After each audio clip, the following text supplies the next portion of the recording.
Makanaka, makanaka, Mwari Baba. Makanaka, makanaka, Mwari. Makanaka, makanaka,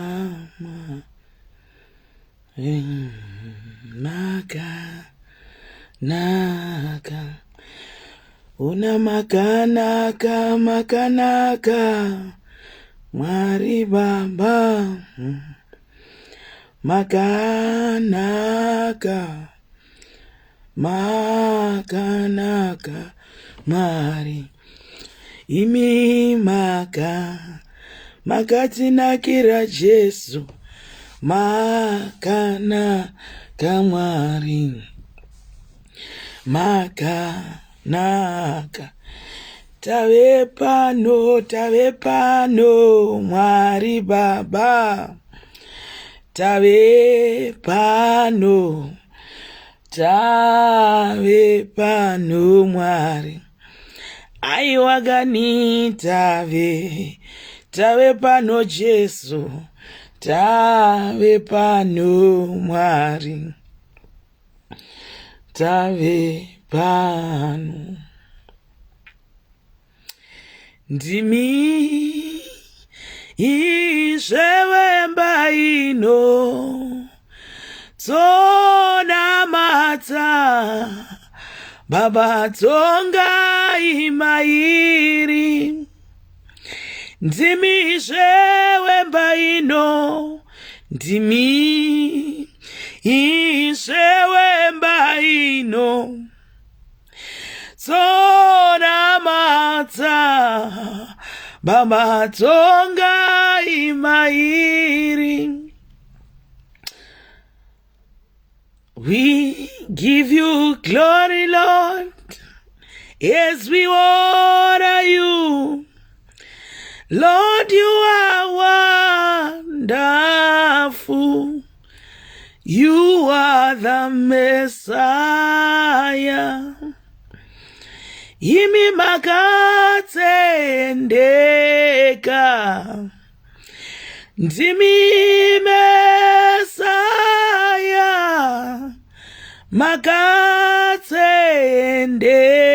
Makatendeka. Ndimi Messiah.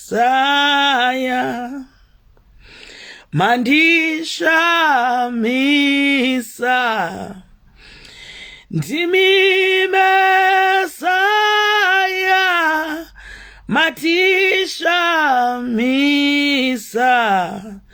Ndimi Messiah. We thank you, Father. We thank you, Holy Spirit. Mazvita Mwari matishamisa, matimutsa nyama mweya zviri pamwe. Tinokutendai nechipo cheupenyu, tinokutendai changamire. We thank you, Father. We bless your name early this morning. Nokuti muri Mwari vanoshamisa. Nyasha dzenyu dzinogara zuro nhasi nekusingaperi. Mazvita Jesu. Mazvita muchinda werugare. Tinongoimba kuti zuva richibuda, zuva richinyura, makatendeka Jesu. Zuva richibuda, zuva richinyura, makatendeka Jesu. Mwana panobarwa nepano kura, makatendeka makatsendeka Jesu. Mwedzi uchitanga, mwedzi uchipera, imi makatsendeka Jesu. Vakatendeka Mwari ava, vakatsendeka Jesu. Zvichirwadza zvichirema, misodzi iri pamatama, zvakamira mushe, zvisina kumira mushe. He is still our God.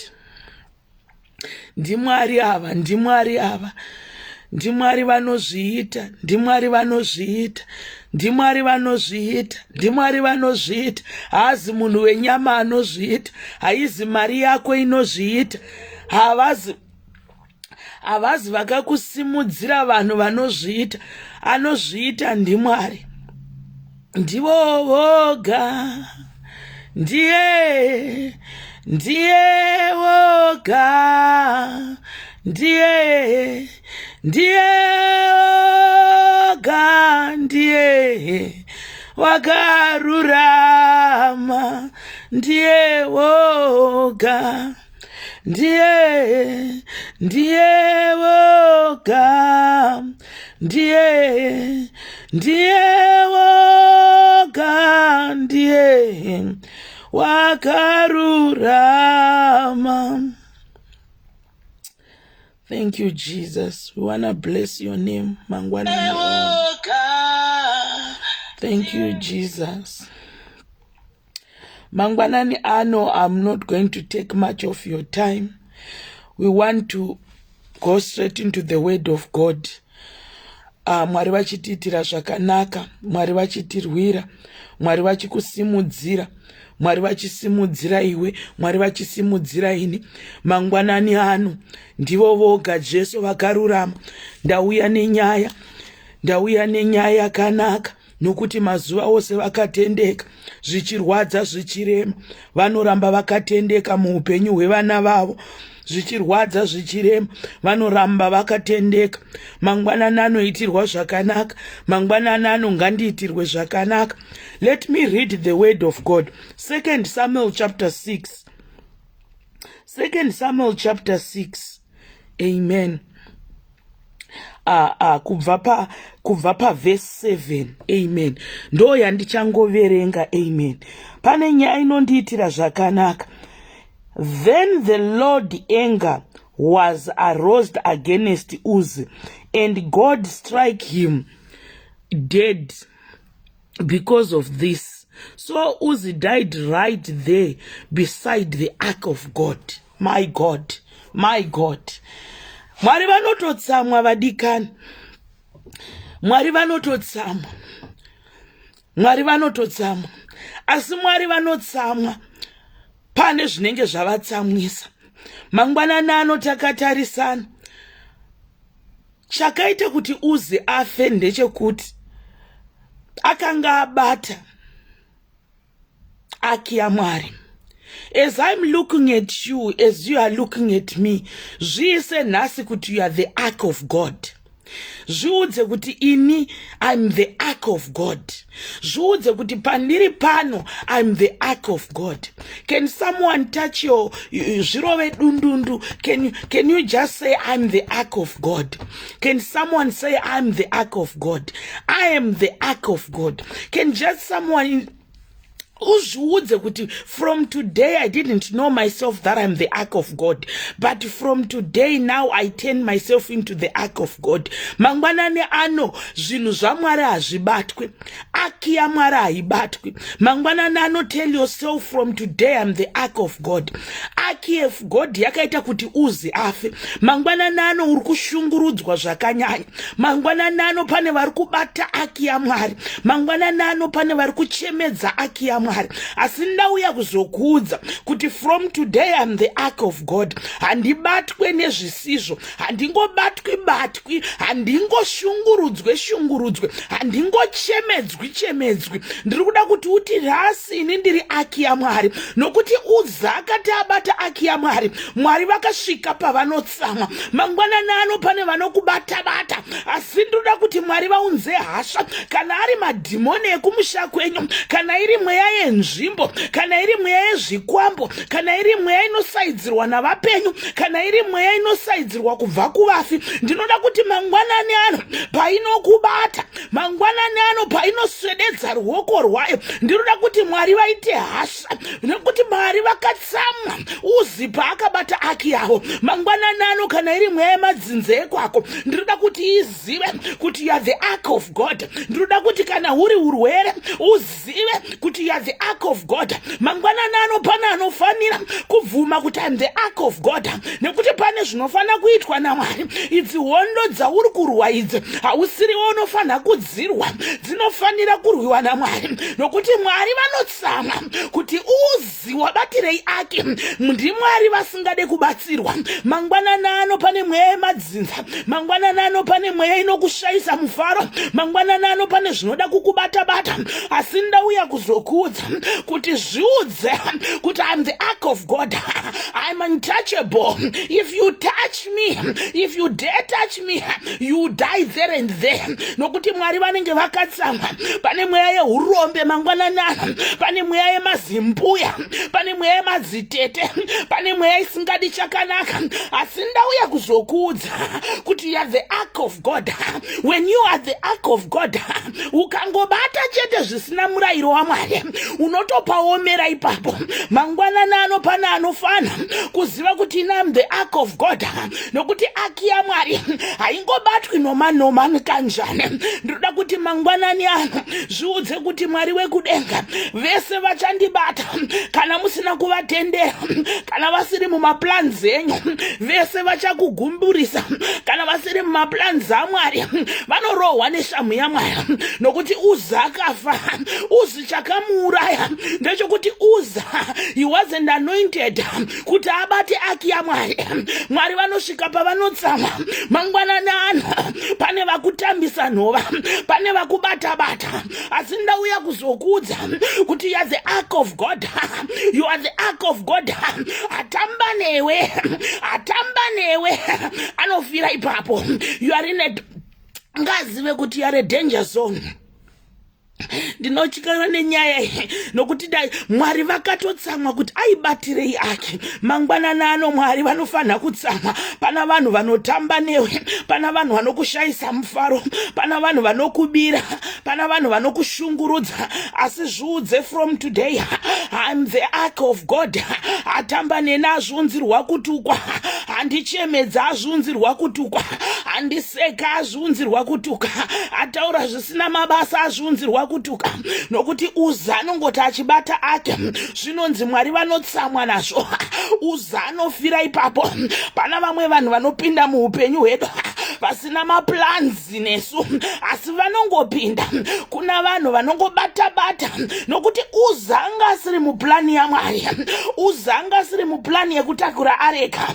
Pana vanhu vakangopinda muupenyu hwako kuda kuzongobata-bata, kuda kuzongotaura, asi ndauya kuzokuudza kuti you are the ark of God.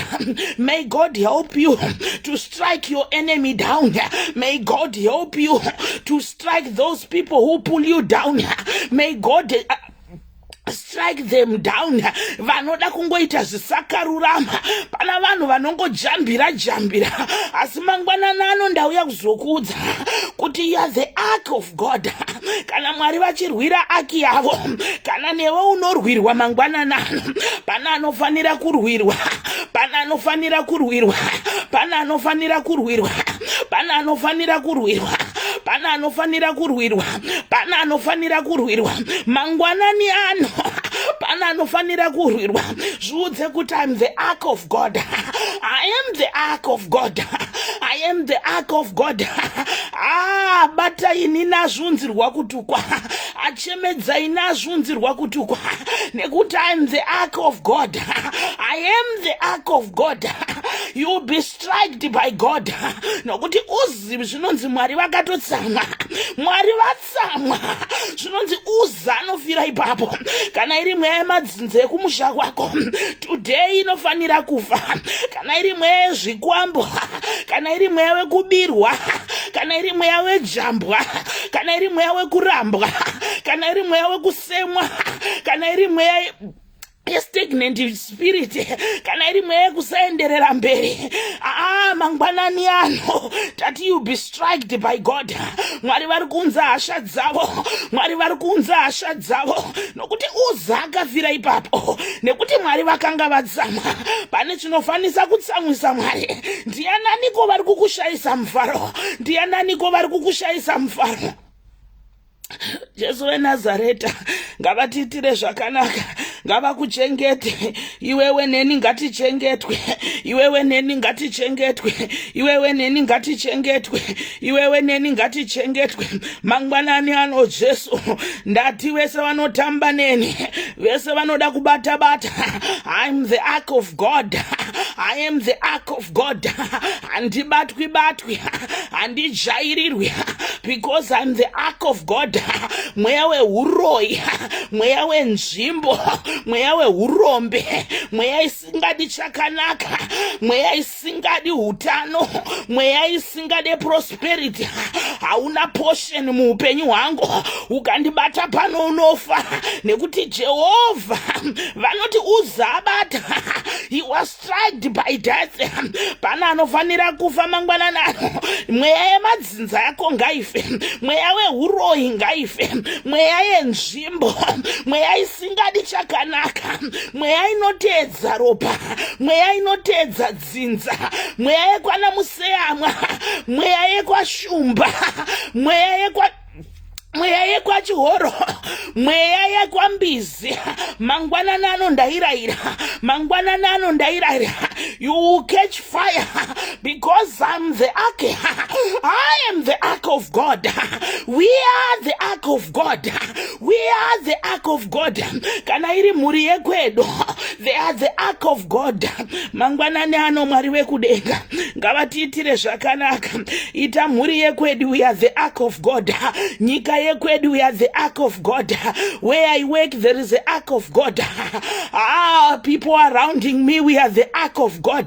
Vandinotamba navo, they are the ark of God. Vandinowirirana navo, they are the ark of God. Rekabashetererebo sandararabasa. Naneta kutambiswa Noa. Iwe uza una simba, haubvumirwi kubata aki, haubvumirwi kubata aki. Mweya wehurombe, haubvumirwi kundibata. Mweya wejambwa, haubvumirwi kundibata. Haubvumirwi kubata vana vangu, haubvumirwi kuti vana vangu vaite rebellious. Mweya wehurombe ndakurashira kure. Mangwanani ano Jesu, tiitirei zvakanaka.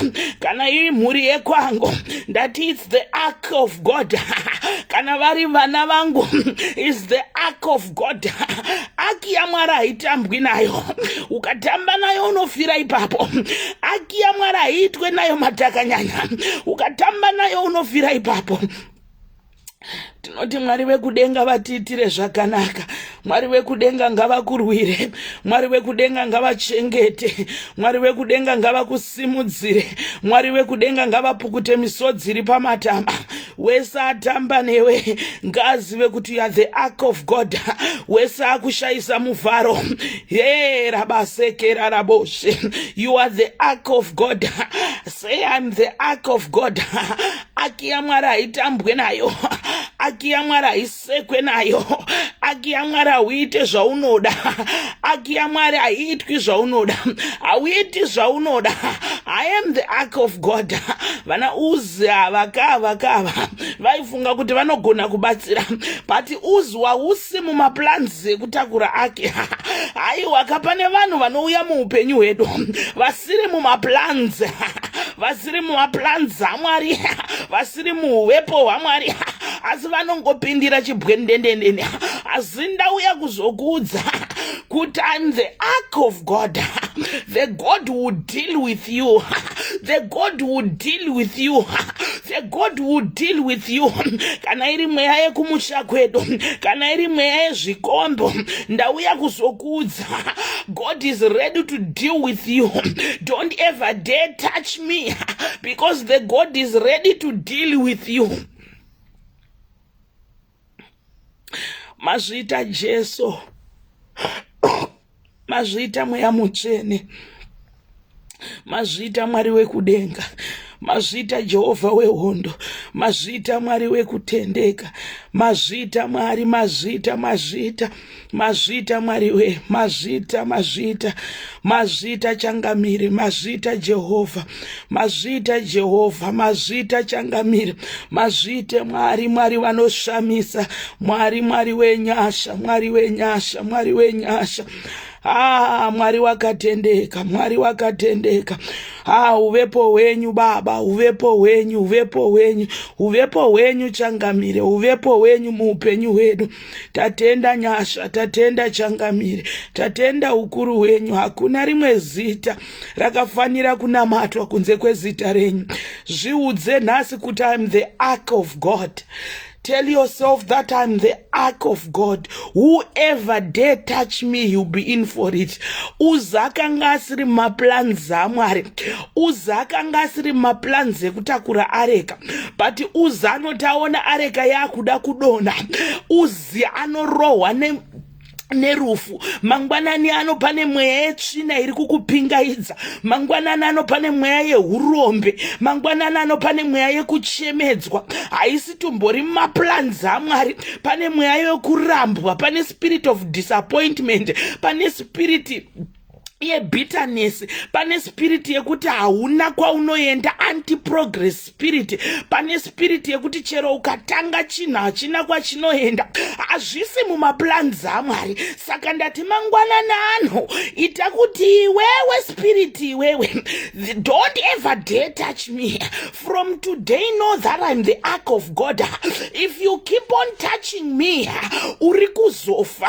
Mangwanani ano, I declare, as I decree, pana anofanira kufa, pane mweya inofanira kufa.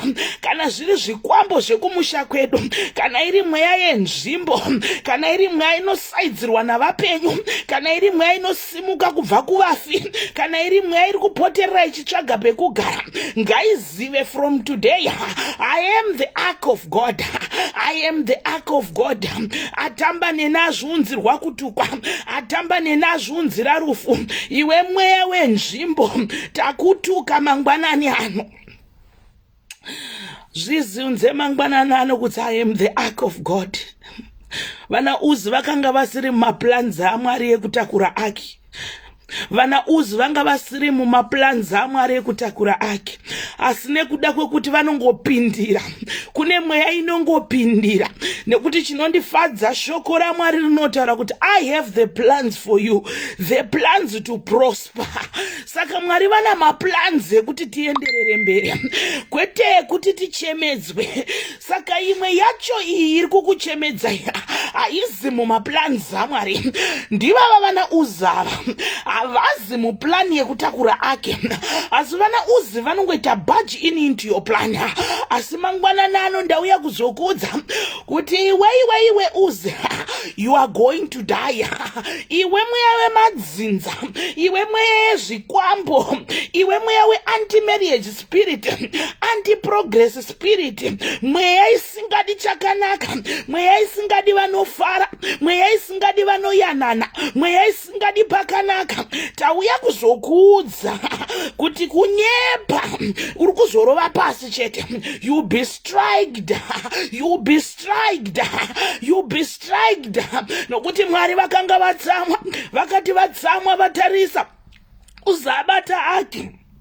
Zvinonzi Mwari vakatsamwa, Uzi akarova pasi.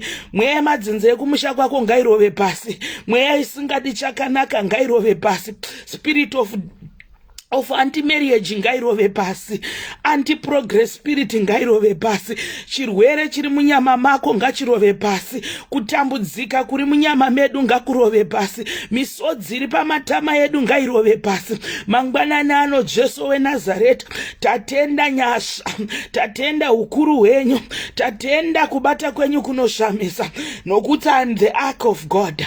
Handingobatwi anongobata vana vangu, anongobata rudzi rwekwedu, anongobata kereke yekwedu, anongobata nyika yekwedu, anongobata pabasa pangu, anongobata mhuri yangu.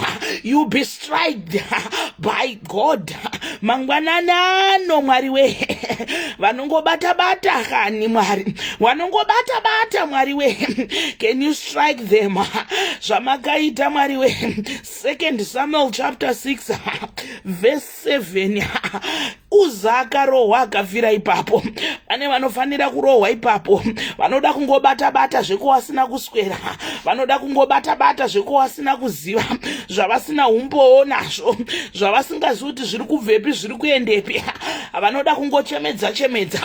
Asi ndauya kuzokuudza kuti zvakwana iwe Uza. Mwari wekudenga ngawatitire zvakanaka. We give you all the glory. We honor your name. We exalt your name, mangwanani ano. We exalt your name. From today, know that you are the ark of God. Today, know that you are the ark of God. Anotambira paura anofa, asiri maplans aMwari anofa. Ukada kuona kuti Mwari vanodhila nezvisiri maplans, tarisa panyaya Uzi wasn't the part and parcel yekutakura ngareka, but Uzi akangojambira. Pane mweya yetsvina yekumusha kwakwe inongojambira. Pane mweya yeurombe inongojambira. Pane mweya we anti-progress spirit inongojambira, anti-marriage spirit inongojambira, mweya yezvikwambo, mweya wenzvimbo. Tati iwe takuona unonyepa, urarami this time, because now from today we know that we are the ark of God. From today we know that we are the ark of God. Aki ya Mwari haingobatwe nevasiri muprogramu yaMwari. Aki ya Mwari haingobatwe nevasiri muurongwa hwaMwari. Pana akakuchemedza. From today hakuna achakuchemedza. Know that you are the ark of God. Know that you are the ark of God. Vanojambira pamaplanza. Pane vanotonzwa wakaendesa ma-CV kwakati, vanoda kunotanisha zita rako. Asi ndauya kuzokudza mangwananano. You are the ark of God. You are the ark of God. The ark of God haingobatwe nanatumbwa. The ark of God haingobatwe nevanhu vasina basa rese, vanhu vasiri mumaplans aMwari, havapindi muprogramu yaMwari. May they be striked neutsamwa kwaMwari. Pane vakajambira maplans ako mangwananano, pane vakajambira maplans aMwari mangwananano. Asi ndauya kuzokudza iwe mweya weurombe. Takanzisu hatizi marombe, takanzisu tinoita vana, takanzisu tinobata vana, takanzisu tinogara mumba, takanzisu tinotenga mota, takanzisu tinotenga mastenza. Iyi yako mweya yetsvina iyi yekutirambidza kutenga mastenza, hauzi mumaplans aMwari. If you dare touch me, you die from today, because I am the ark of God. I am the ark of God. We are the ark of God. Mwari wekudenga ngavatitire zvakanaka. Mwari wekudenga ngavakuchengete. Mwari wekudenga ngavakurwire. Mwari wekudenga ngavasimudzire rudzi rwekwako. Mwari wekudenga ngavachengete. Tinoda kuchengetwa nemi Jesu. Tinoda kurwirwa nemi mangwanani ano. Tivumbamirei Jesu. Tivumbamirei muchinda mukuru, musharukwa mukuru. Hakuna akavimba nemi akanyadziswa. Hakuna akavimba nemi mukamusiya akadaro. Hakuna akachemera kwa kwamuri mukaramba makanyarara. Ndatenda nyasha mangwanani ano, ndatenda ukuru wenyu, ndatenda kubata kunoshamisa. Aiwa tinotenda nyasha, tinotenda ukuru wenyu Jehovha. Tazviziva mangwanani ano kuti isu tiri aki yaMwari, isu we belong to you Almighty God. Atamba nesu anozviunzirwa kutukwa, atamba nesu anozviunzirwa kuchema. Mangwanani ano Jesu weNazareta, tataura ukuru wenyu. From today know that you are the ark, you are the ark of God. Ziva kuti you are the ark of God. Your family is the ark of God. Vana vako is the ark of God. Your working place is the ark of God. Your company is the ark of God. Apinza ununja tunja dzake, apinza zvisiri maplans aMwari, ngastrike afe, auya nezvikwambo zvake, ngastrike afe, auya nemidzi dzake. Whoever who is coming along your way, asiri muplani yaMwari, Mwari tataura mangwanani ano, whoever comes to our way, asiri muplani yenyu, ndinoti may you arise and strike him by death, like what you did to Uzi. Chakangouraisa Uzi chete, ndechekuti anga asiri maplani yaMwari, anga asiri mupurpose yaMwari, anga asina kuanointwa kuti atakure areka, abate areka. Pane vasina kuanointwa kuti vachallenge upenyu hwedu, pane vasina kodzero yekutaura pamusoro peupenyu hwedu, pane vasina kodzero yekudeketera pamusoro peupenyu hwedu. Zvako zvokuti unoziva mutupo wangu, zvako zvokuti unoziva pikicha yangu, ndauya kuzokuudza nepikicha yangu yawakatora, mubhodhoro mawakandisa, mumbiya mawakaisa, pawakaisa zita rangu, ndauya kuzokuudza kuti hauzi muplani yaMwari. You are going to be struck by God. You are going to be struck by God. Zvikada mangwanani ano, pane kwawakatorwa ukaiswa, asi ndauya kuzokuudza, hazvisi mumaplans aMwari izvi. Aiwa kana iri marriage yako iri kuita kuti ucheme, hazvisi mumaplans aMwari. Ndana uzara vanongoda kungopinda mumaplans asi avo, asi ndauya kuzokuudza mangwanani ano kuti taziva kuti we are the ark of God. When I am the ark of God, whoever who is touching me, asiri mumaplans aMwari, God is going to strike him. God is going to strike him. Uza akafa. Mwari wekudenga ngavakuitire zvakanaka. Mwari wekudenga ngavakuchengete. Mwari wekudenga ngavakusimudzire. Mwari wekudenga ngavakuchengete. Pana anofana kusimudzwa mangwanani ano, pana anofana kuitirwa zvakanaka. Mwari vari kutoda kukuitira zvakanaka, asi vana Uzi takuzivai. Aiwa vana Uzi munonyepa, mucharohwa chete naMwari, muri kuzotorohwa chete naMwari. Mangwanani ano mazviita Jesu, mazviita Ishe weNazareta. I thank you, Father. I honor your presence. I acknowledge your presence. Mazviita nenyasha dzenyu, mazviita changamire, mazviita Jehovha, mazviita changamire. Vana vedu ngavachengetwe, vana vedu ngavarwire. Thank you so much. Thank you so much. Thank you so much. Be blessed, everyone. I'm Yoko Zimbabwe. I've got my page, Rakanzi Yoko Zimbabwe. Thank you so much, SIS Melly's Diary and the crew, for letting me to come and preach on this big platform. We thank God for this grace. I thank God for this grace. I thank God for this grace. I thank God for this grace. Sorry, zvenyu nezuro ndakakundikana kuuya because I couldn't come. I wasn't feeling well that much. I'm facing a lot of challenges and a lot of attacks. Spiritual attacks, physical attacks, but with the God which I save, the Mwari wandinoshumira, wandinoziva kuti mupenyu, wandinoziva kuti anorarama, wandinoziva kuti anorarama, Mwari wekudenga. vanondirwira, vanondichengetedza. Ndinokutendai nekuuya muchizonzwa shoko raMwari, tichingopinda to start our day with the word of God and the prayer. Ndinozviziva kuti pane chakanaka Satani anotsamwa, pane chakanaka Satani anotsamwa, but ndinoramba ndichitenda